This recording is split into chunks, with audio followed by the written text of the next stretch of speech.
Welcome to the latest Aviation 2020 interview. I'm Ben Colclough, Product Marketing Manager, and joining me is Peter Morris, Chief Economist from Sept. And today we'll be discussing the latest market outlook. The downturn has had the worst effect on airline traffic for more than 2 decades. Peter, could you tell us, how do you see the current demand outlook?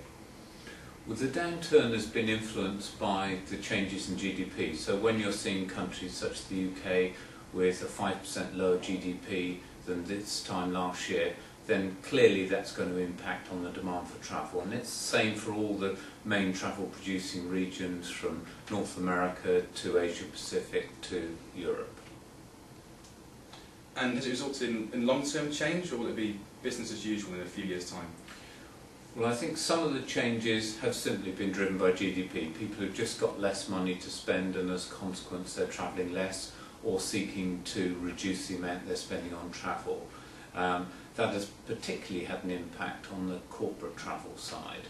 And I guess in terms of looking forward at the changes and when GDP grows again, one of the big concerns is whether it will ever be business as usual on the corporate travel side. Certainly the kind of differentials that were seen long haul between business class and economy class had reached levels that were really quite surprising given the plane arrived at exactly the same time the other end. So I think one of the concerns, and it's a particular concern for the major network carriers, is whether or not those levels of differentiation of fare that they achieved on business class will ever come back to the same degree. If they don't, they have a real problem in having the right product for the marketplace. And who are the long-term winners, if indeed there are any? I think what you've seen is relatively the low-cost carriers have done particularly well in this downturn. So they have continued to expand services and to one degree or another made a greater proportion of profit than the majors. So the question is, it's given them an opportunity to expand into markets they wouldn't otherwise have had. They'd have had a lot more competition from the network carriers. So clearly one of the winners has been the low-cost carriers who've had the right kind of business model to be able to deal with that downturn.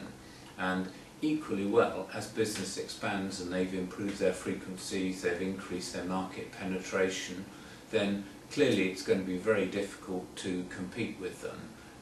So their business model really does have a bright outlook going forward.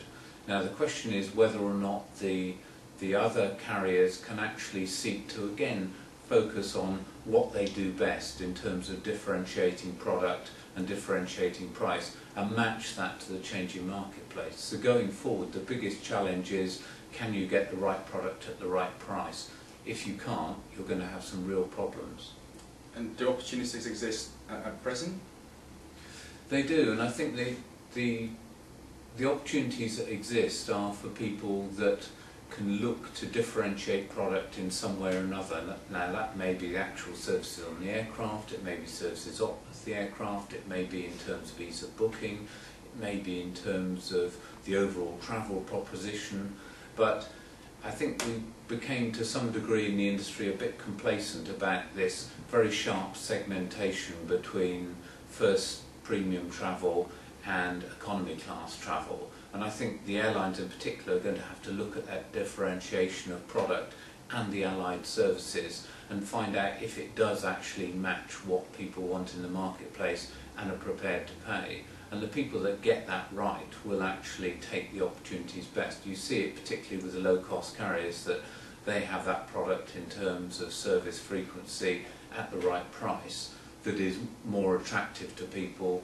than many of the competing offerings. So again, it's a question of that ability to differentiate services and be able to charge that and compete at the same time. Thank you very much. And for more detailed insights and analysis on the market, our quarterly newsletter, Viewpoints, is currently available, so please contact us if you'd like a copy. Thank you for joining us, and hope to see you again soon.